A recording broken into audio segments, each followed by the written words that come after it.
Well, hello and welcome to another exciting episode of Talking About Talking. I'm Monica Murphy, and with me is my colleague Laurie. We're Hi. both from the Speech Improvement Company here in Boston.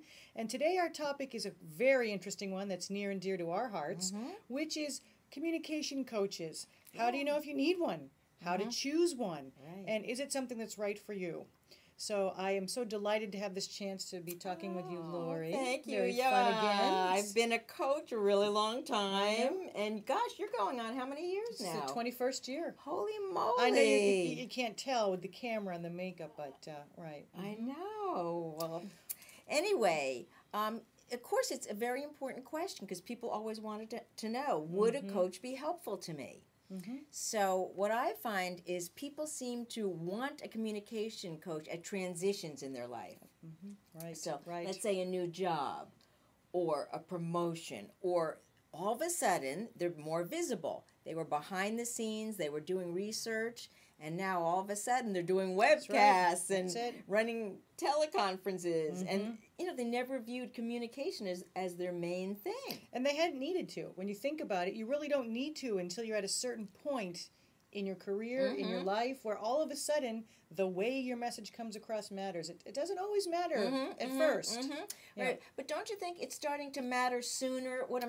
Yes. You know what I'm saying by that? Like, more people are communicating with more people. It's really hard to be sort of that hidden person, totally behind the scenes. I think between technology's more advanced, the world is a lot more competitive, it really does matter. It does matter. Tell me a little bit about how you would suggest to somebody how to know if they even need a coach. Sure. Well, okay, if they're going into a role where they're going to be more visible.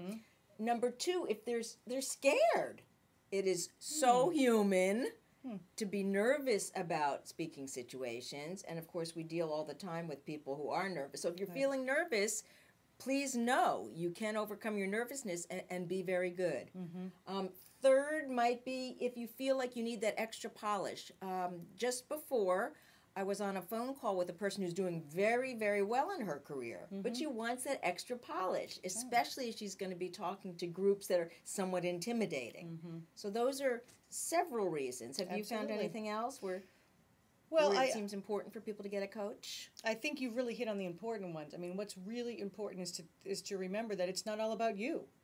It's not all about you. It's really about how that message gets conveyed. And if a coach can help you achieve getting to that next level of effectiveness, then you need a coach. Now, there's different kinds of coaches. There's female coaches like us. There's male coaches. It's not the biggest field in the world, but still you might be able to meet a couple of coaches and you'll be deciding who's a good fit for you. Absolutely. How would you know that? That's a good question because communication, I think, is something that is just so personal. It's so different for everybody. So in order to find a good coach, you really have to take a look at compatibility. I mean, if I really had to say a few particular things that mattered, I would say, first of all, does it seem like somebody you can build a level of trust with? Is it somebody that for you is a good listener? Somebody that you feel you can talk about what you'd like to do better as a communicator? Is it somebody who maybe you see as a role model? Not That's that good. I mean, we could be role models for people in that sense in terms of how to think about that. Is it somebody that you feel you have a comfort with? Yeah. That you can really be open with and be vulnerable?